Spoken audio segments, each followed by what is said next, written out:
जनार्दन सेवा कर रही थी।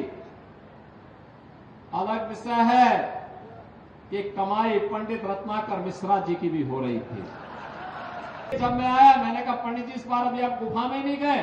उन्होंने कहा जब कमाई का समय आ रहा तब आप गुफा में कैसे भेज देंगे मुझे भी। आस्था भी आर्थिकी का और आजीविका का आधार बन सकती है। यह महाकुंभ ने इसका मार्ग प्रशस्त किया। और बहनों और भाइयों, अभी हाल ही में महाकुंभ का आयोजन हुआ और महाकुंभ के इस आयोजन के माध्यम से आतिथ्य सत्कार का जो उदाहरण हमारे मिर्जापुर, भदोई और सोनभद्र की जनता ने प्रस्तुत किया वह अद्भुत था, अभिनंदनीय था, देश और दुनिया को अभिभूत करने वाला था। इसलिए महाकुंभ की सफलता में योगदान करने के लिए आप सभी के प्रति मैं हृदय से धन्यवाद ज्ञापित करने के लिए आज यहां मां विंध्यवासिनी के धाम में आया हूं। आपने देखा होगा 13 जनवरी से 26 फरवरी के बीच में चलने वाले महाकुंभ प्रयागराज ने पूरी दुनिया को अपनी ओर आकर्षित किया। भारत की सनातन परंपरा के प्रति पूरी दुनिया के आकर्षण को बढ़ते हुए आपने देखा होगा और लगातार 1.5 महीने तक मां विंध्यवासिनी धाम में भी भीड़ का यही जमावड़ा बना रहा। जनता जनार्दन सेवा कर रही थी। अलग विषय है कि कमाई पंडित रत्नाकर मिश्रा जी की भी हो रही थी।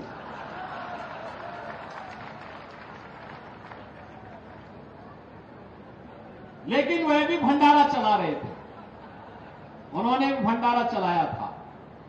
और इसीलिए जब मैं आया मैंने कहा पंडित जी इस बार अभी आप गुफा में नहीं गए।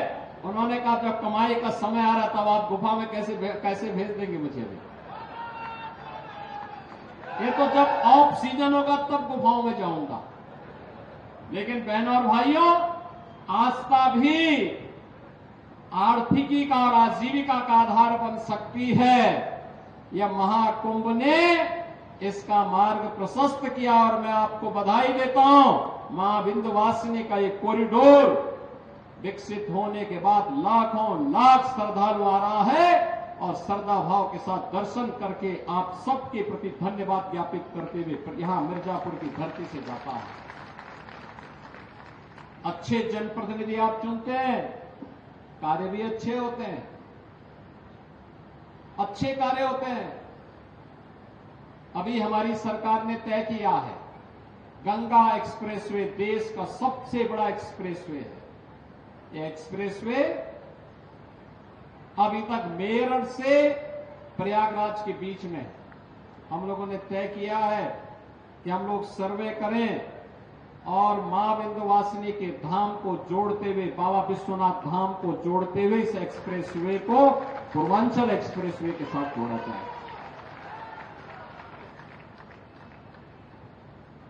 क्योंकि हमारे पास जो संभावना होगी उसी संभावना को हम आगे बढ़ाएंगे।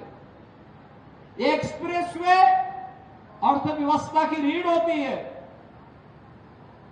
इंफ्रास्ट्रक्चर जितना मजबूत होगा, कनेक्टिविटी जितनी बेहतर होगी, विकास और अर्थव्यवस्था के लिए आगे बढ़ने की उतनी अच्छी संभावना होगी।